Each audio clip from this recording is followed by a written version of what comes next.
Good morning guys, welcome back to English brains. आज अपन class 10th का first chapter करेंगे जिसका नाम है अ लेटर टू गॉड, जो कि जीएल फ्रुंटिस ने लिखा है।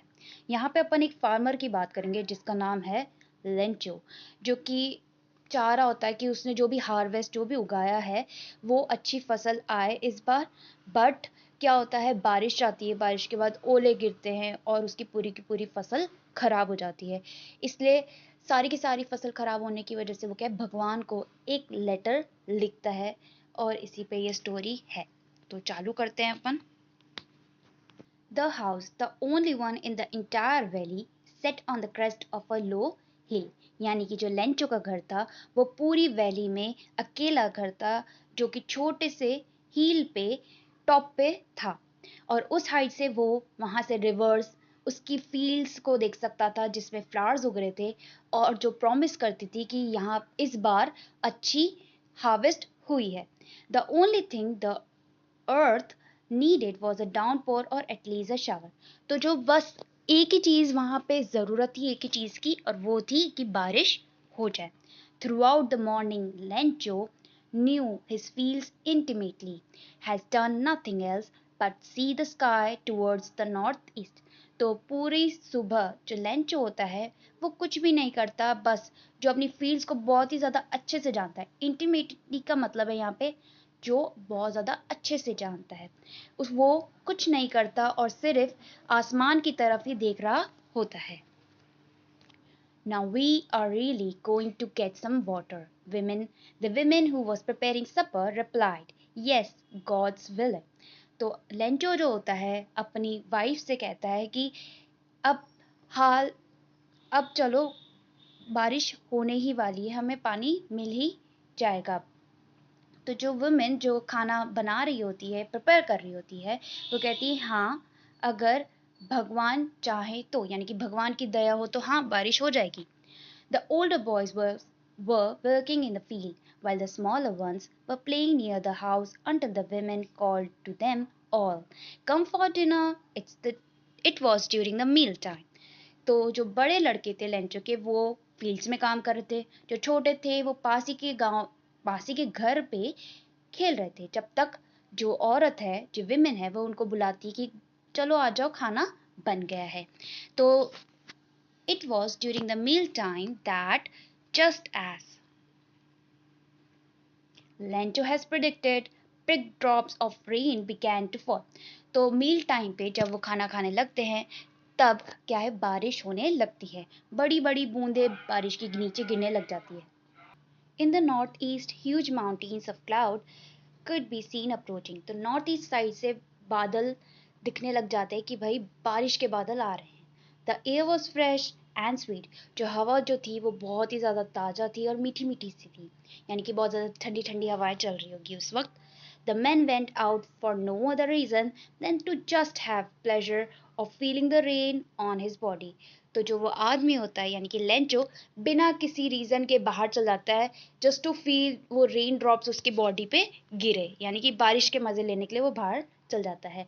और जब वो आता है तब वो बोलता है कि ये जो रेन ड्रॉप्स है, ये जो हैं वो रेन ड्रॉप्स नहीं हैं, ये क्या है, न्यू कॉइन्स हैं, यानी कि नए सिक्के हैं। ये जो बड़े ड्रॉप्स हैं वो 10 सेंट के बराबर हैं और ये जो छोटे हैं वो 5 के बराबर।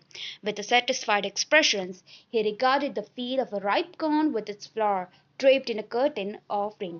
तो जो लेंचो होता है उसके मुंह पे बहुत ज्यादा कंटेनमेंट की वो एक्सप्रेशन होता है कि भाई वो संतुष्ट है, कि he regarded the field to be ripe, मतलब कि वो जो है अपने कॉर्नफील्ड को ऐसे रिगार्ड करता है कि वो बारिश के कंबल में लपटी हुई है या कवर्ड है, ठीक है।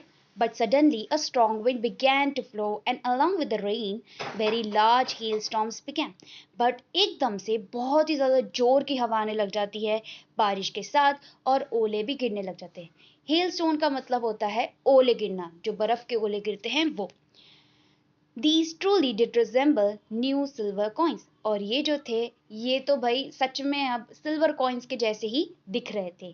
The boys, exposing themselves to the rain, ran out to collect the frozen pearls। तो जो बच्चे होते हैं, लेंचो के बच्चे, वो बारिश में भगते हैं और उन ओलों को which is like a frozen pearl यानी कि मोती, तो उसकी तरह दिख रहे होते हैं, तो इसलिए उनको इकट्ठा करने के लिए जाते हैं। It's really getting bad now exclaim the man. तो लेंचो कहता है अब तो बहुत ज्यादा हो गया है, अब तो रुक जाना चाहिए। I hope it passes quickly, कि ये बारिश और ओले जो हैं ये रुक जाएं अब। It did not pass quickly, पर वो क्या है, जल्दी से खत्म नहीं होता, बारिश भी और ओले भी। For an hour the hail rain on the house, और कुछ एक घंटे तक ये चीज चलती है। The garden, the hill side, the corn field, on the whole valley, the field was white as it if covered with soft. तो हर जगह, चाहे वो हिल साइड हो, कॉर्न फील्ड हो, उसका घर हो, उसका गार्डन हो, वैली हो, सब कुछ वाइट हो गई थी, जैसे कि वो कोई नमक से ढकी हुई हो। Not a leaf remain on the leaf, और एक भी पत्ता ट्रीज पे बचा ही नहीं था। The corn was totally destroyed, और जो उसकी फसल थी वो पूरी की पूरी खराब हो चुकी थी। The flowers were gone from the plants, जो फ्लावर्स थे वो सारे के सारे प्लांट से चले गए थे। Lencho soul was filled with sadness, और लेंचो जो था वो बहुत ज्यादा दुखी हो गया था। When the storm has passed, और जब वो आंधी तूफान जाता है, he stood in the middle of the field and said to his son, a plague of locusts would have left more than this। यानी कि जब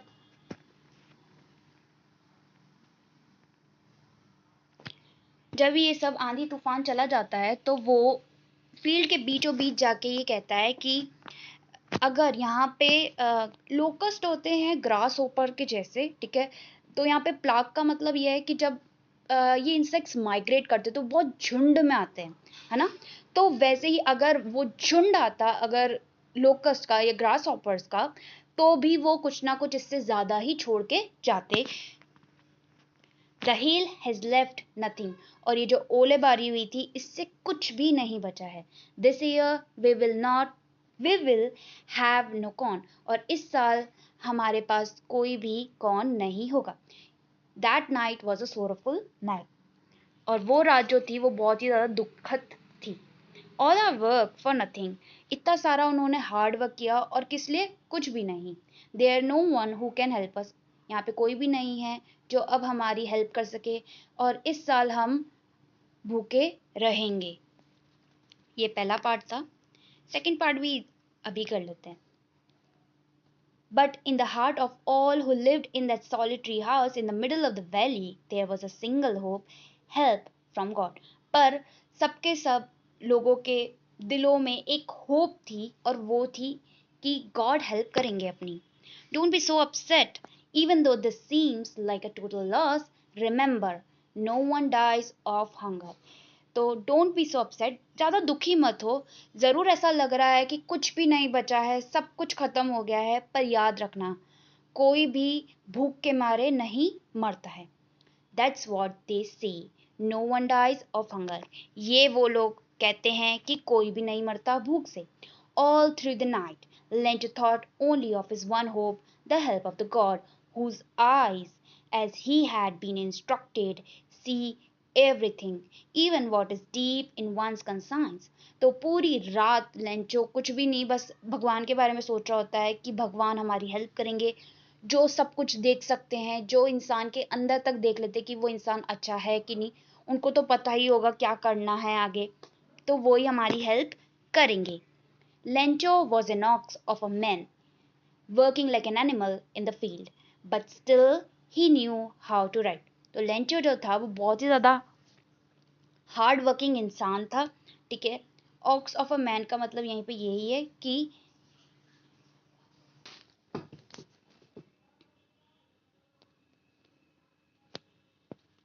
तो जो लेंचो था वो बहुत ही ज़्यादा हार्ड वर्किंग पर्सन था। दिन रात उसने फील्ड्स में ही काम किया, बट स्टिल उसको पता था कैसे लिखते हैं। The following Sunday at daybreak, तो अगले संडे, डे ब्रेक का मतलब है जब सुबह अंधेरे से हल्का हल्का उजाला होने लगता है, यानी कि डॉन का वक्त। तो उस टाइम पे वो क्या है, he began to write a letter which he himself would carry to the town and place in the mail। तो वो क्या है, लेटर लिखने लग जाता है जो वो खुद जाके मेल में डालने जाता है। It was nothing less than a letter to God, और वो जो था वो और किसी को नहीं, भगवान को लिखा गया लेटर था। God, he wrote, if you don't help me, my family and I will go hungry this year. I need 100 pesos in order to sow my fields again and to live until the crop comes. Because the hailstorm, तो वो लिखता है, भगवान अगर आप मेरी help नहीं करोगे तो मेरी फैमिली और मैं इस साल भूखे ही रहेंगे। मुझे कुछ 100 पेसोस की ज़रूरत है। पेसोस उनके करेंसी है, जैसे कि अपन के रुपीज़ होता है वैसे। इन ऑर्डर टू सो, जिससे कि क्या है, मैं अपनी फील्ड्स में वापस से वो बीज डाल के जो सकूं, ठीक है, एंड टू लिव, और जब तक नई क्रॉप आएगी तब तक मैं जीवित रह सकूं, तो मुझे 100 पेसोस की ज़रूरत है, क्योंकि भाई ओलेबारी। और फिर उसने आगे भी लिखा था, he wrote to God on the envelope, और उसने एनवलप पे टू गॉड लिखा। Put the letter inside and still troubled went to town at the post office.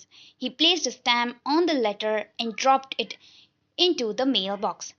वो जो है वो बाहर एनवलप पे तो टू गॉड लिख देता है, और उस लेटर को अंदर डाल के स्टिल थोड़ा वो ट्रबल होता है, कंफ्यूज होता है, करे नहीं करे, बट स्टिल वो क्या है, टाउन तक जाता है, यानी कि शहर तक जाता है, पोस्ट ऑफिस में जाता है, उस पर स्टैंप लगाता है, क्योंकि लेटर्स पे स्टैंप लगते हैं फिर ही वो पोस्ट होते थे। स्टैंप लगाता है और फिर उसको मेल बॉक्स में डाल देता है। One of the employees, who was a postman and also helped at the post office, went to his boss laughing heartily and showed him the letter to God. तो one of the employees, जो वहाँ का एक कर्मचारी, ठीक है, employ जो होता है वो वहाँ पे जाता है, जो कि पोस्टमैन होता है और पोस्ट ऑफिस में हेल्प करता है, वो अपने बॉस के पास जाता है हंसते हंसते और उसको दिखाता है द लेटर टू गॉड, जो कि उसने अपने पूरे करियर में कभी भी ये वाला एड्रेस नहीं देखा था। The post master, a fat amiable fellow, also broke out laughing, यानी कि जो बॉस था वो खुद भी उसके फिजिकल अपीयरेंस पे बताया कि वो फैट था। एमिएबल फेलो यानी कि बहुत ज़्यादा सोशली फ्रेंडली इंसान था, तो वो खुद भी हंसने लग जाता है।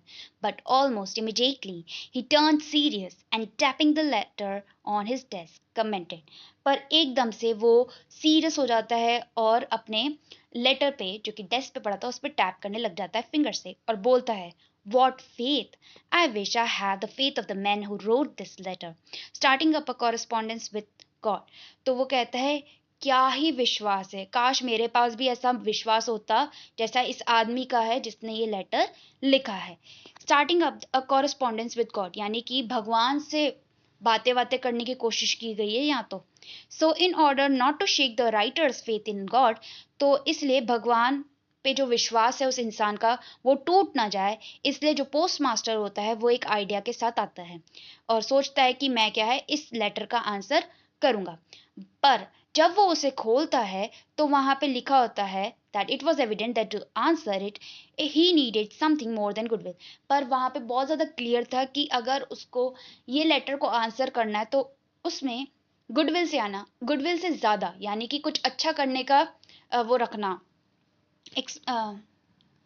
मतलब वो अच्छा करे उससे ज्यादा चीज यहाँ पे जरूरत है, इंक और पेपर से भी ज्यादा, ठीक है, मतलब कि गुडविल, इंक और पेपर के अलावा भी कुछ चीज चाहिए, तभी वो उस लेटर का आंसर कर सकता है।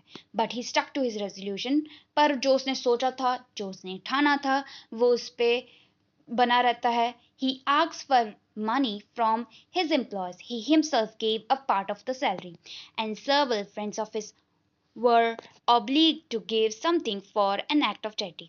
तो वो क्या करता है, वो अपने सारे एम्प्लॉय से थोड़ा थोड़ा पैसा मांगता है, ठीक है, खुद भी अपनी सैलरी का एक पार्ट उसमें डालता है, और इवन अपने फ्रेंड से भी वो रिक्वेस्ट करता है कि वो क्या है कुछ पैसे डोनेट करे चैरिटी के तौर पे। It was impossible for him to gather together the 100 pesos, उस बॉस के लिए भी मुश्किल होता है वो 100 पेसोस को जमा करना। So he was able to send the farmer only a little more than half, तो वो जो होता है वो बस थोड़े से, यानी कि कुछ 60-70 पेसोस होंगे शायद तक, तो वो इतने ही इकट्ठे कर पाता है और वो सेंड कर देता है far मतलब he put the money in an envelope addressed to Lencho and with it a letter containing only a single word as a signature got। तो वो जो होता है वो पैसे उस एनवेलप में डाल देता है लेंचो को देने के लिए, और उस लेटर पे एक ही अकेला वर्ड होता है एज अ सिग्नेचर, और वो होता है गॉड। इसका एक और पार्ट है, वो अपन नेक्स्ट वीडियो में करते हैं। तब तक के लिए प्लीज़ पीछे वाली वीडियोस देखो जिसने नहीं देखी है। ठीक है, बाय बाय।